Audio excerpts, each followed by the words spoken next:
I'm gonna wait for a second here, so that's okay. You should give him a second. And, I have an 11 o'clock, so I'll just need to step off about 10:50. Okay, he's having some issues. Okay.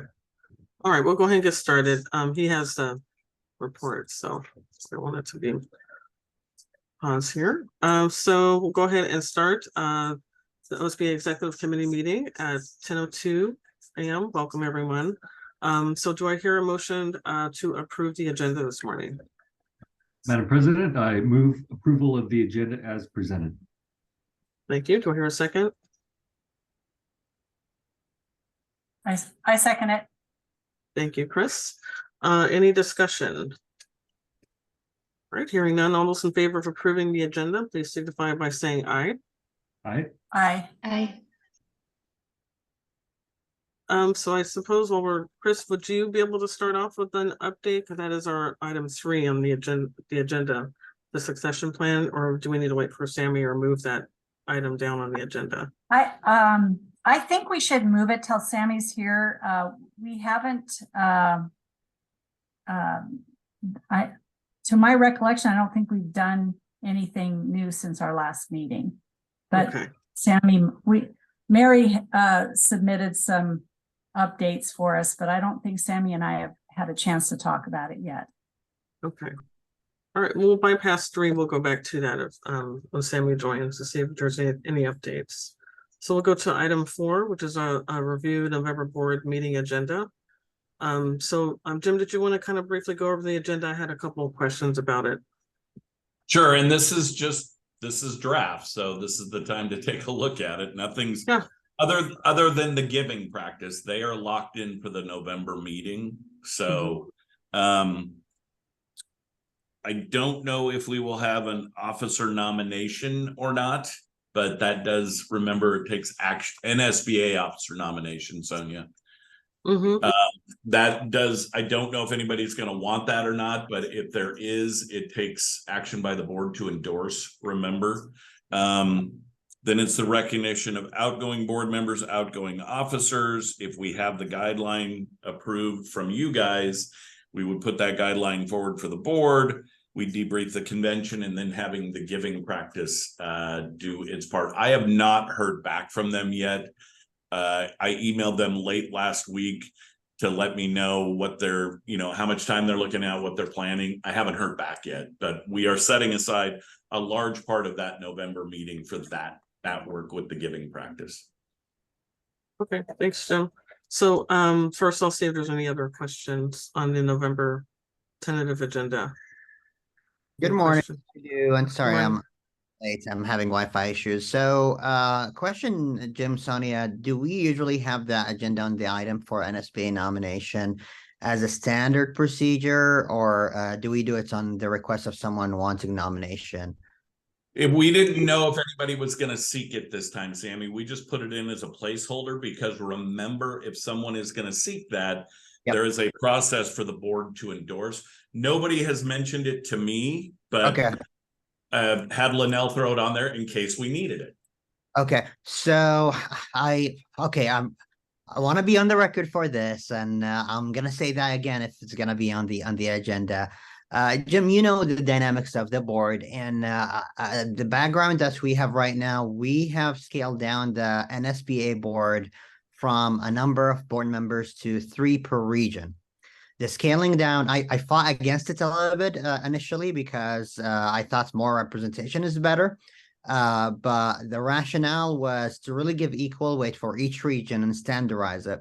So we end up now with 3 per region. Pacific region did not scale down. They kept it for us the same way it is. And everyone else was scaled down from a number to 3.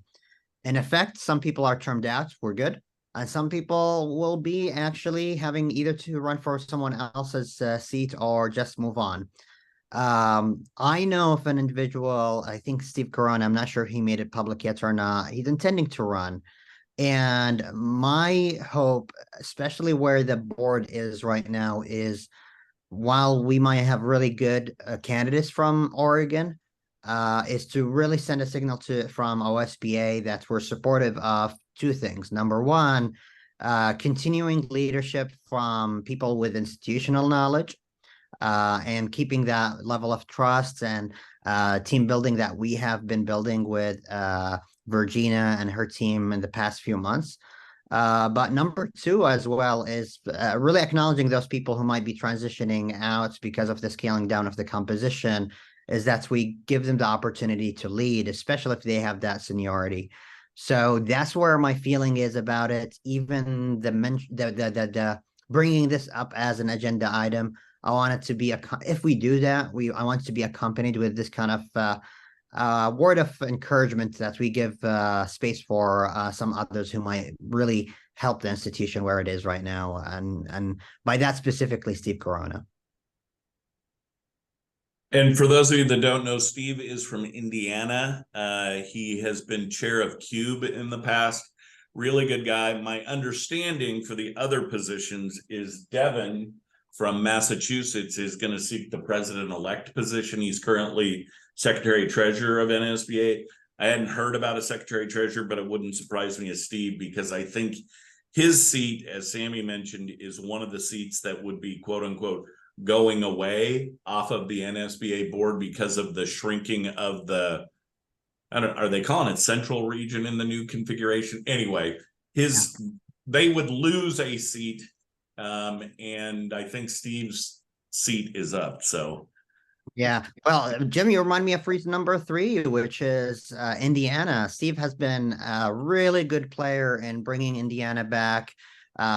Self-proclaimed the devil agent, goes to the other place and tell us how good NSBA is doing, and really doing this competition analysis, and from that and through that, I believe he played major role in keeping Indiana and having that seat from Steve on leadership. I believe is going to be really good for the association and the union.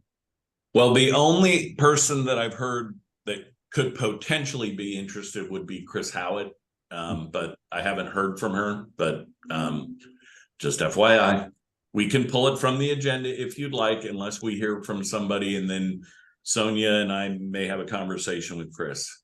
Sure, and happy to lean in on that conversation given my situation with NSBA, Jim, and I'll share the same thing. Like especially Chris personally, I believe she always brings new perspectives, different perspectives. I learn from her, but at the same time, those three angles for NSBA, I think at the timing right now is really conducive to support Steve. So if you're all agreeable, taking it out from the agenda with discretion of Sonia and Jim to include it if needed to be, because if we have a member asking it to be on the agenda, definitely we need to weigh that seriously. But also I want you all to consider this this angle as well. I'm fine with removing up from the agenda. And I appreciate Sonia and Jim having a conversation with Chris, since she has in the past been interested. I'm eager to hear other folks. Scott, go ahead. Yeah, and I guess I may have a little consternation before we decide to remove it, and I'll just put this out there as we all know and talk. And I think very highly of Chris and Sammy. I think that you spoke to the same reasons that I do, right? I know that she's a policy walk, right? And I mean that in a positive way. But she understands process, procedure. She's very technical in nature. And I think that she does bring a different perspective. So Sammy, I'm in agreement with you. I guess my only take would be, would Chris consider it a lack of transparency to just remove it, right? So I'd be a proponent of having it removed, with the assumption being that Jim and Sonia have a chance to visit with Chris ahead of time. So just to ensure that she doesn't see the agenda and then kind of respond accordingly. So as long as it was coordinated ahead of time. Yeah, Scott, the only thing I would say is, Linnell, you did send that out to the board. That did go out this weekend. Yeah, it did go out to the board.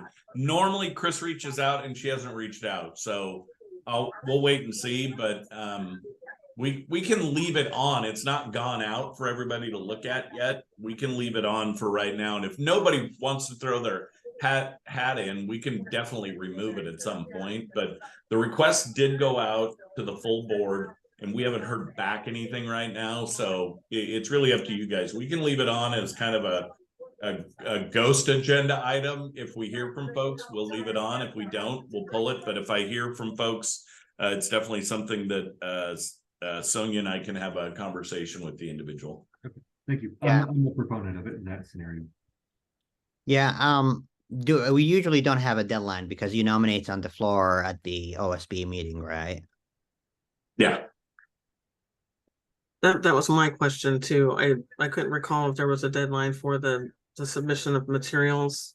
I thought that there would be a deadline, a hard deadline for that, but then you can also run from the floor as well.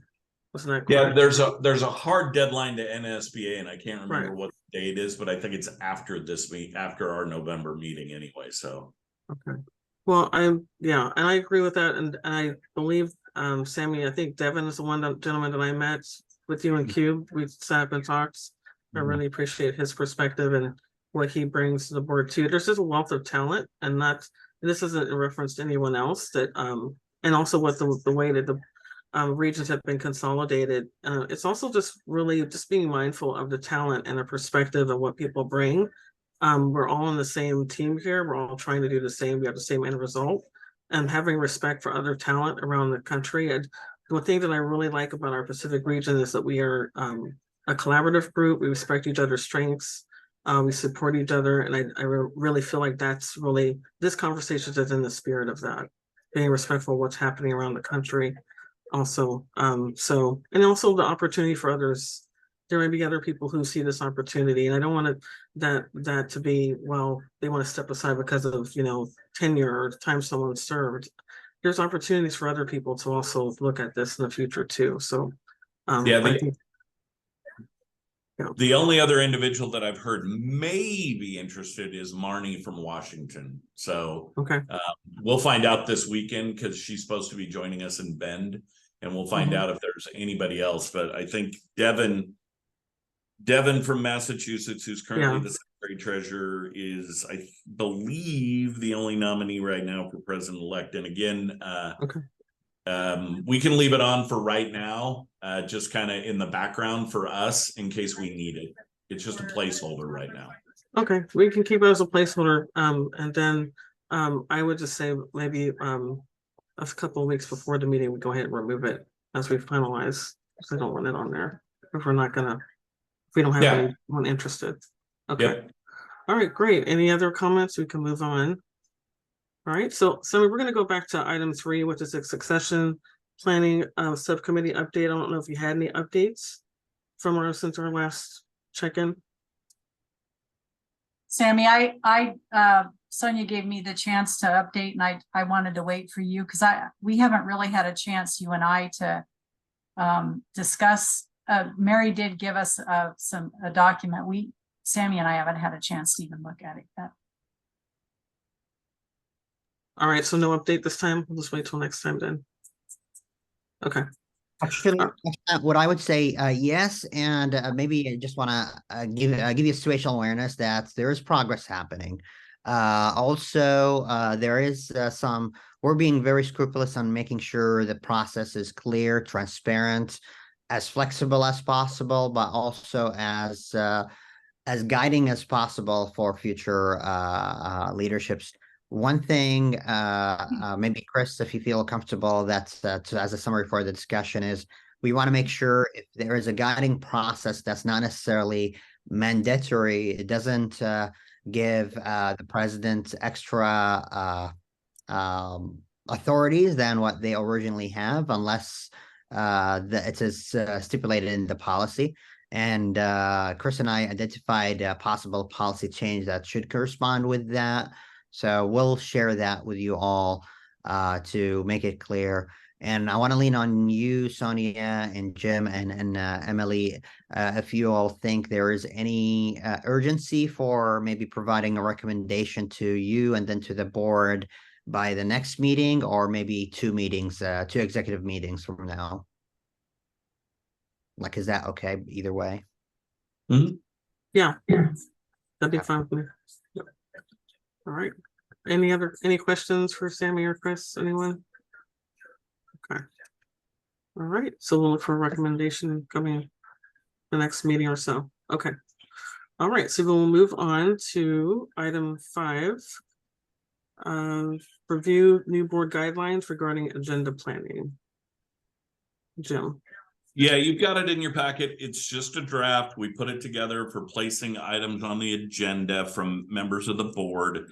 So if you look real quickly on the draft, and again, total draft, wanted your thoughts. Any OSBA member may request that items be included in a future board meeting by 1, making the request during the other business section of any board meeting. So not for that board meeting, but for a future board meeting. The item will be placed on the matrix of a future agenda maintained by the staff, kind of like what we do here. So if they want something in a future board meeting, they could do it that way, or by submitting the request to the board president or executive director in writing or via email at least 2 weeks to the agenda planning meeting that we're doing right now for the November one. So total draft, it was just a way to create a guideline so board members knew how to put something on a board agenda if they needed something added.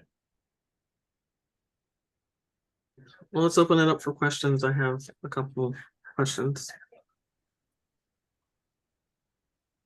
No one else has questions? I'll Sammy go has back. his hand up. His Okay. camera's tilted the wrong way. We can't see your hand, Sammy. You gotta put it way up there, man. Yeah, your camera's at your ceiling. Go ahead, Sammy.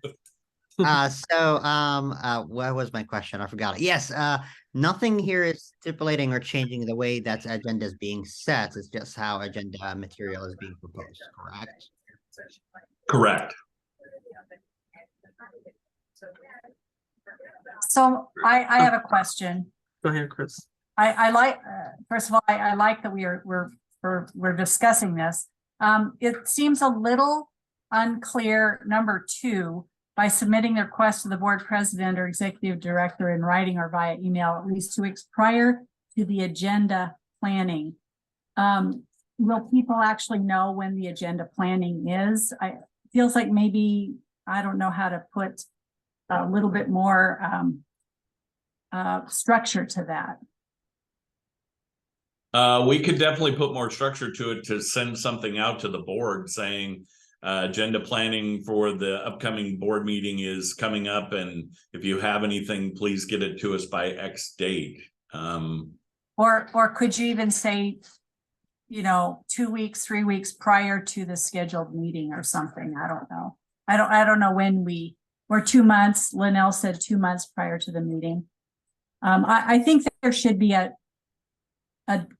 actual deadline, specific deadline. Okay, that's a good point. Go ahead, Sammy. Or now the coffee is kicking. Here's my concern. Short story. In Corvallis, we have agenda planning the same way. We, at the end of the meeting, propose the meeting. The agenda planning team, which is leadership, board leadership and superintendent, meets every month and prioritize that list. And if that issue is a priority, it comes right away. I remember Ed Junkins, a colleague of mine, he would always mention, I want tag programs to be on the agenda. And we put it on the agenda just in the last meeting before he left. It was a priority, but there was some more other stuff as a priority. And I can't imagine if there were a couple of topics never mentioned that I brought up because leadership decided not to do it when I was not in leadership, even when I was in leadership.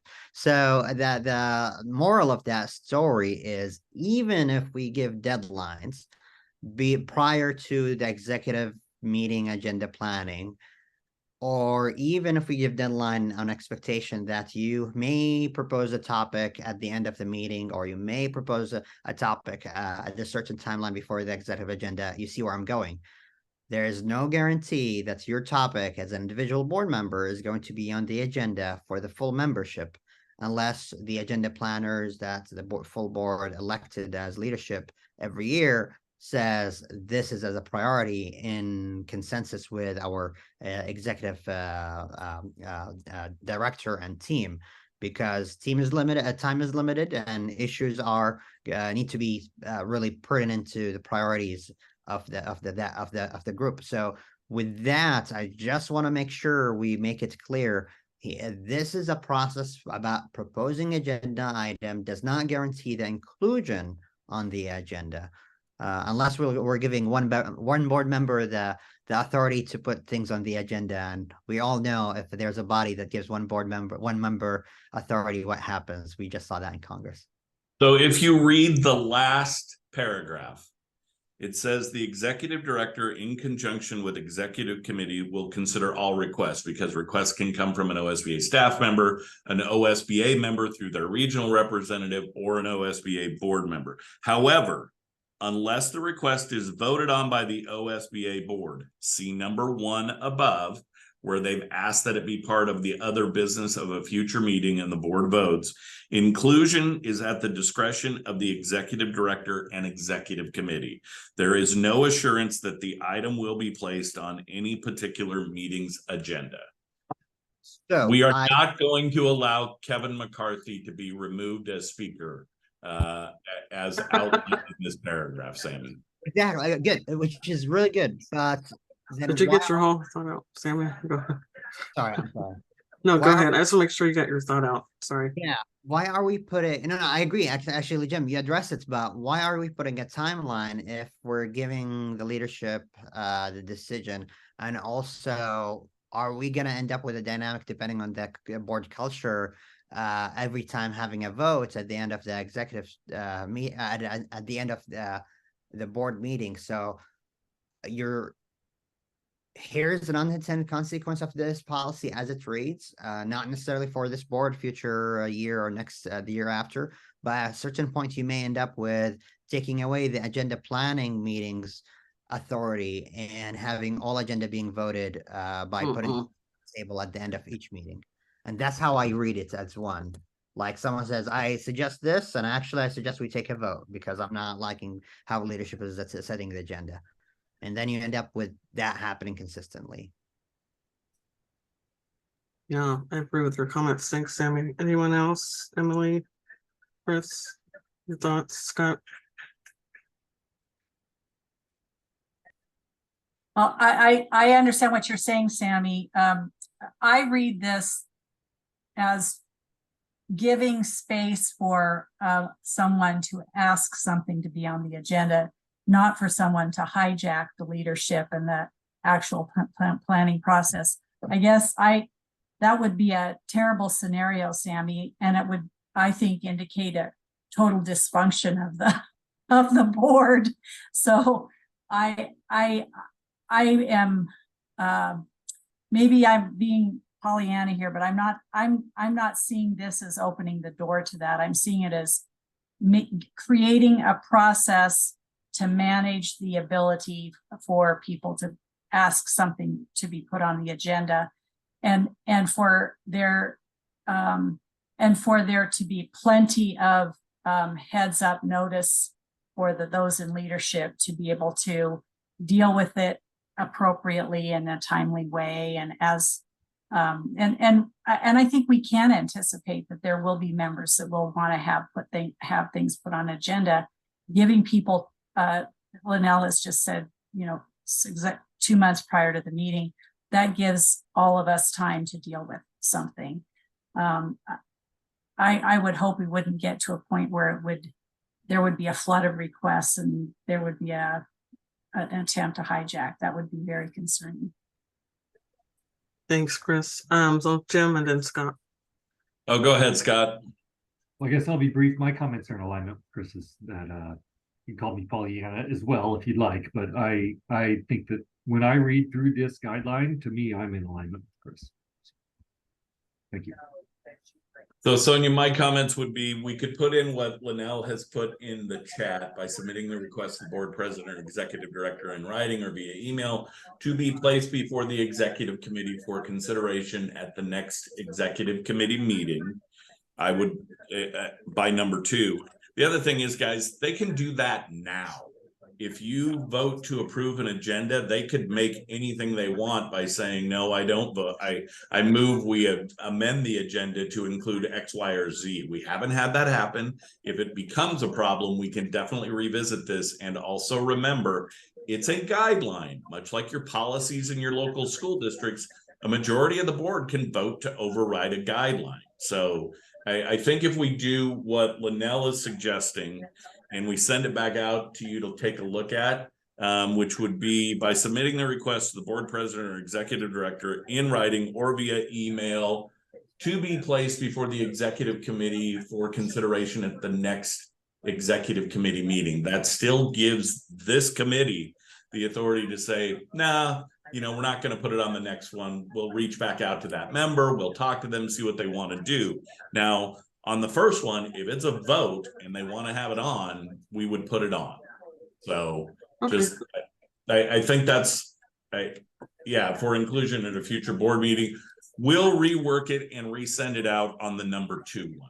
How's that? Okay, that's fine. I have a comment on the first one because I think beyond above and beyond being Pollyanna, it's being realistic. I think that when you open an opportunity for board members to ask for an item to be on the agenda, sometimes it could be something that's doesn't pertain necessarily to the work of the board.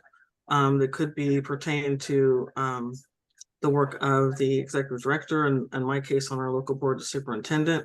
It could be something that's in the weeds. What we do as a board is we have this opportunity at the end of our board meetings for future discussions, but we use our lens.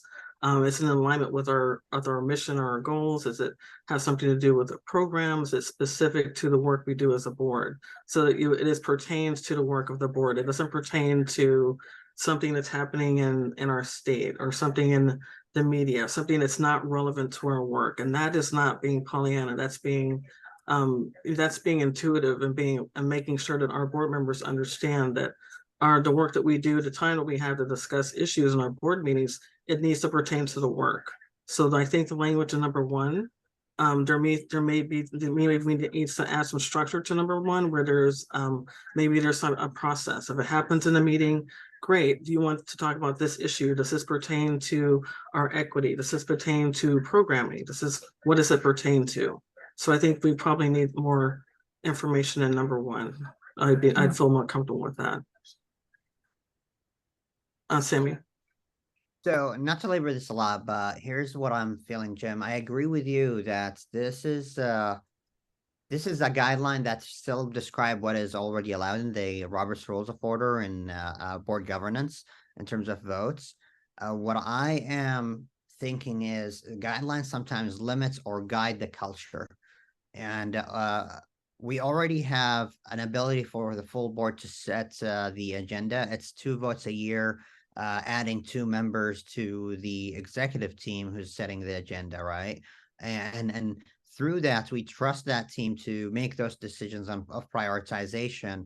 We can, as a board, as a guideline, say we're going to minimize those opportunities to do opposition to consent agenda and adding a last minute item or forcing an agenda item through a motion at the end of a meeting. And right now we're actually opening it, right, and not keeping it where it is right now. So that's where I'm struggling.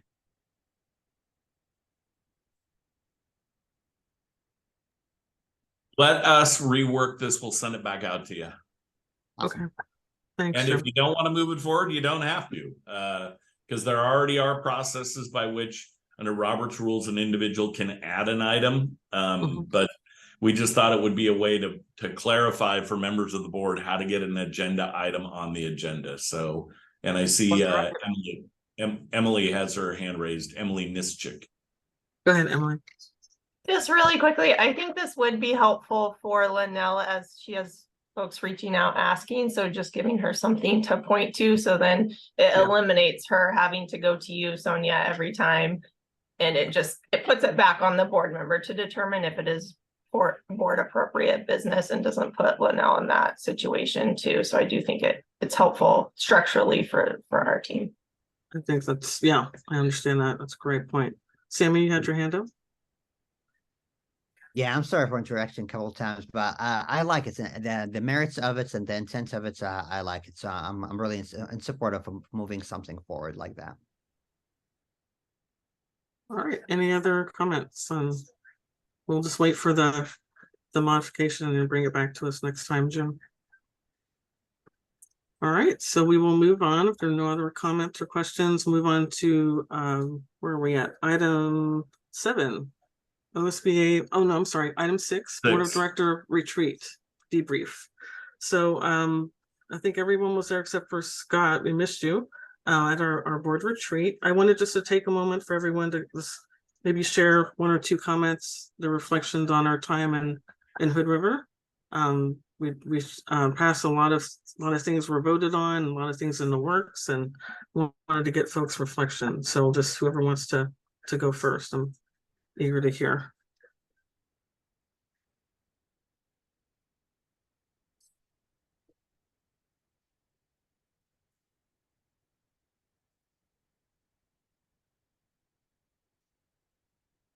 Oh, Chris, go ahead.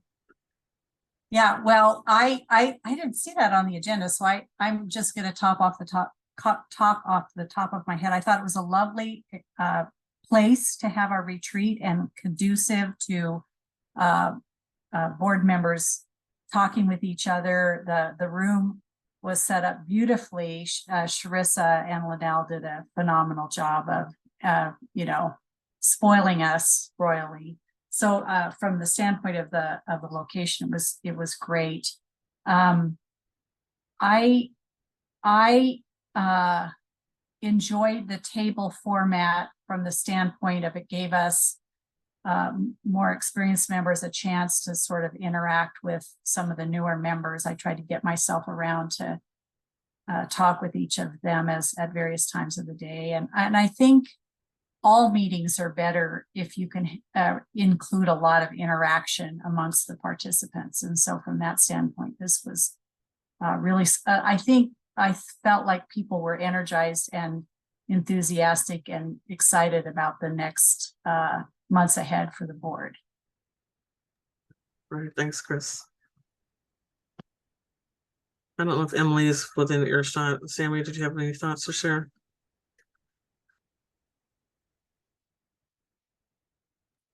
Really very supportive and of Chris's points. It was really good setting, and I liked how it's progressed and how it's happened. And the location was solid. Thanks. I'll take that as a compliment. Can you hear me? Yeah, go ahead, Emily. We can hear you. Okay, I don't have much to add. I thought it was great and we had some good discussions. Right. Yeah, thanks, Emily. Yeah, for me, that's okay. Yeah, for me, it was I'm really being more intentional and being sure that I'm talking to every board member, someone who I don't usually talk to, and I feel like I had an opportunity to talk to everyone, or ex officios or new board members, really making that connection with folks, finding out what brings them to the work, learning more about their community they come from. So I felt like in that way, it was really great personally for me to get connected with more board members. And I think even at the most difficult conversations were good. We had some really important, tough conversations before we had to vote for the advisory, LGBTQIA plus advisory. And I am really grateful for that conversation and the outcome and the work that'll happen after that.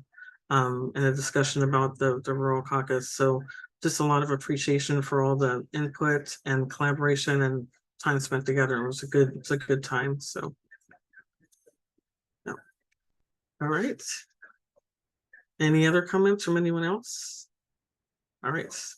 So we'll just move on to the next item. We'll go to item 7, OSBA Board of Director vacancies. So we have 2 vacancies, Jim, or is it?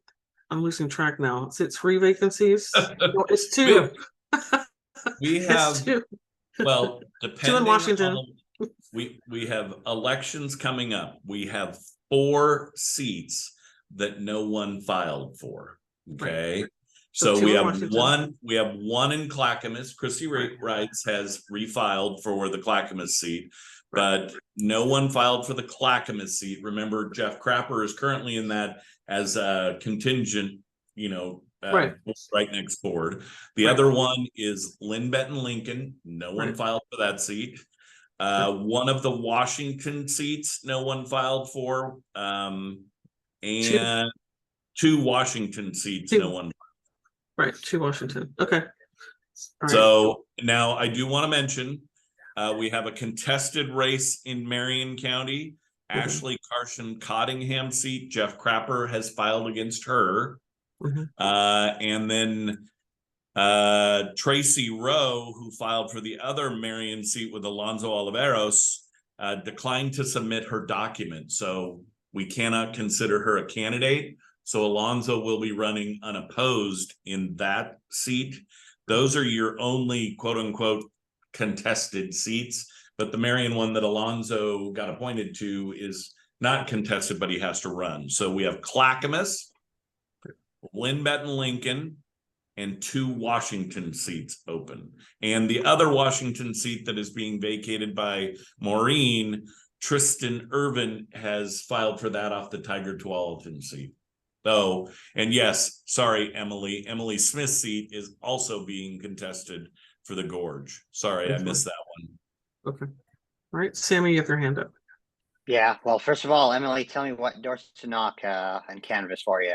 But on a serious note, I had a proposal. Now, Jim, with this dynamic, I'm wondering if we should or shouldn't do it. So what I thought of is, if you have our intention of not to appoint before the election is to not sway the election and the filing.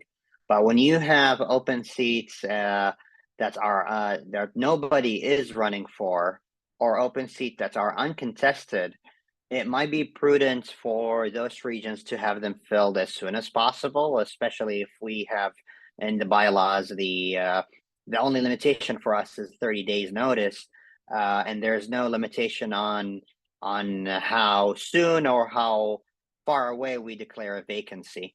So right now we do have vacancies. We don't have anybody running for them, or we have one individual running for them. In those situations, I feel it's really prudent for us to activate the vacancies. We announce them as soon as possible. We take 30 days with the process, and we appoint. Whether that happens before the convention, that's great. If it's really hard for staff to get people together to appoint before the convention, at least we appoint them during the meeting, November meeting, or at the very least to have them as not ex officios, as observers, and see how the board work is going before they become actually appointed or actually elected if they were uncontested. Now, the only pause I'm thinking of right now is this may take Jeff Crapper's opportunity to stay in his other districts, other region that he's filling in the capacity for. So that's the only dynamic I feel a little bit of awkwardness of, that we will be appointing a replacement to him effective immediately. And whether he prevails or he doesn't prevail in his election in Marion might have an impact on that. So just want to elevate these two conflicting priorities to the group here and see what do we feel is the right thing to do for the full board. Thanks, Sammy. Any Well, thoughts? you have a limitation. No one can be appointed into a seat in which a person is currently sitting till January 1. So Jeff Crapper is sitting in the Clackamas seat until January 1st. The idea that Linnell and I kicked around was putting these out, opening them up. I think we were talking, Linnell, you'll have to remind me. Go ahead and unmute and join me in this conversation. I believe that we were talking about opening it, advertising the 16th through the 20th, and then closing the. Sorry, wrong notes. Give me a minute. Yeah. Linnell and I had a meeting last week to talk about this, where there would be a special board meeting to appoint these vacancies after noticing them and putting it out. But I don't have my notes in front of me right now. So If you're thinking, is it 30 days out, Joe? Is that what you were thinking, or is it a different time? Oh yeah, we have to meet that timeline, but Okay. we can't appoint anybody into a seat that currently has a person in it. Right. So they'd be appointed, and an appointment would start January 1st. Yeah. Okay. Or what After. we'd like to do is appoint prior to that January board meeting. so that Okay. we have the board in place come time for the January board meeting, because there's a January board meeting LPC meeting. So, and we do have some vacancies as well in our LPC. So there would have to be appointment process for those. But I don't have my notes in front of me. If Linnell can't find them, I will send them back out to you. But the idea would be to notice it, put it out to those regions, and then have the board hold a special meeting specifically for appointments, so that prior to that LPC board meeting in January, they would be in place to attend those meetings. Okay. Sammy, you have your hand up. So I think this limitation actually makes it even clearer for this proposal I want to share. How about if we could declare a vacancy right now? 9th of November is going to be the Thursday before the convention. It will allow us to declare vacancies for those uncontested or unfilled seats that are not currently filled.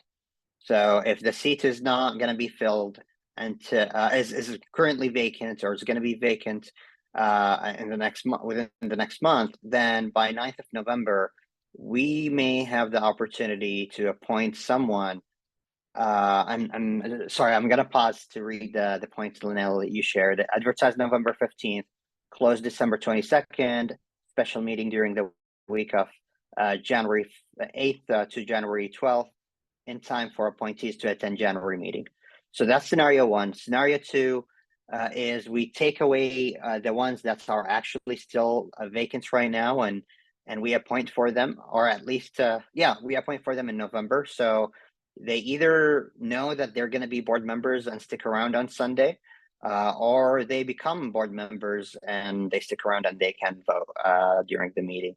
I feel it's going to help us with business continuity, filling as many seats as possible as soon as possible. So the dates we picked were in order to recognize the fact that we have convention coming up, and it's highly unlikely staff is going to have time to get a lot done with regard to prior to convention, since we're also doing regionals out on the road. That's why we were looking at those timelines in order to get that done. We would announce, have them put in their stuff, and then call a special board meeting after January 1. So you have your new board sitting to make the appointment of additional new board member. Okay. Chris, you have your hand up. Yeah, I'll just chime in with my opinion. I certainly respect the burden that staff has, and I don't feel like it's right to ask additional tasks at this point. But I like the timeline that, but I also agree with Sammy and others that having as many appointed board members in place as possible in November is definitely to the benefit of our function as a board. And so for those open seats, I like the idea of being able to appoint those prior to the board meeting. I guess my other question though, and maybe this is not for this immediate discussion, is do we have people in mind for Washington and some of the, so that's going to be the challenge, right? Shaking the tree out in Washington County. I will let you know that she has called me and texted me that she is shaking the tree. There was a person who was interested, got her stuff in on Saturday, the day after the deadline, and we can't accept it the day after the deadline. So the other limitation, remember, is we can't appoint anybody into a seat when there's somebody sitting in that seat. Right. So Erica is still sitting in that Washington County seat right now. The one that's empty is Susan Greenberg's. The one that's empty is Lynn Benton Lincoln, because Miriam resigned. So those are empty. If we could stick with the timeline that Linnell and I have proposed, one, it meets our workload here at the office and gives the new board that'll be in place in January the ability to appoint those new members. Now, if you know of anybody in Lynn Benton Lincoln, Sammy, or anybody else, I would encourage you to shake the tree. I know Maureen is working really hard out in Washington County. Ashley asked me to reach out to Jeff Crapper because she'd like to keep her seat, but she'd like to keep Jeff on. And if we don't get anybody from Clackamas, can we appoint Jeff back into that seat? I mean, there's a whole bunch of moving pieces here, and we've got to advertise. We've got to meet our requirements for advertising and see who applies for the seats. If nobody applies, then you can always appoint somebody from a contiguous region like we did with Jeff, but you can't appoint somebody into a seat when there's somebody sitting in that seat. January 1 is when they become vacant. Thanks, Jim. So it looks like, with that scenario, you would say that we only have two seats that are currently occupied, two that are vacant. So the scenario, if we wanted to try to appoint in November, would only be 2 seats. And with a lot more difficulty for our staff to accommodate the time and all of that. I'm agreeable to looking at doing this all 4 seats in January. A strong deadline. Folks need to be able to learn how to get stuff scanned in on time. There's no, 2023, get it done. Do you want to be on the board? Get it done. Hard deadline. It's public, it's publicized. They want to be a part of it, they got to get their stuff in. So I'm all for pushing it back and getting it all done in January. So, and I thought I had another hand up. Is there another hand That up? was just me giving you the jumping thumbs up, Sonia. Yeah. And I will also be out trying to stomp in Washington County and Clackamas to see if we can get some other candidates. So any other thoughts on this? We'll table this for now. Okay, great. All right, we'll move on to item 8, and I think we're going to lose you, Scott. So take care, and you're going to drop off in a couple minutes. Hopefully, see many of you this weekend in Bend. Thank you. Okay, bye. Safe travels. All right, so item 8, governance committee to review bylaws for officer qualifications. So this is something that came up during the retreat, and so I think we just need to convene the governance committee, correct, Jim? So Yeah. Okay. Yeah, and it just deals with the issue of who can serve as an officer within OSBA. Remember the proposal was, and you guys pulled it, so it's not part of the resolution that'll go out to the membership, had to be an elected or appointed person from the regions within OSBA, could not be an ex officio. So that's the discussion. Who can qualify as an officer, because under our current interpretation, as we know, ex officios have the ability to serve as officers within the association. And the concern was, in Sammy's case, he is an elected school board member. He is a duly elected, has to be in order to be an NSBA board member.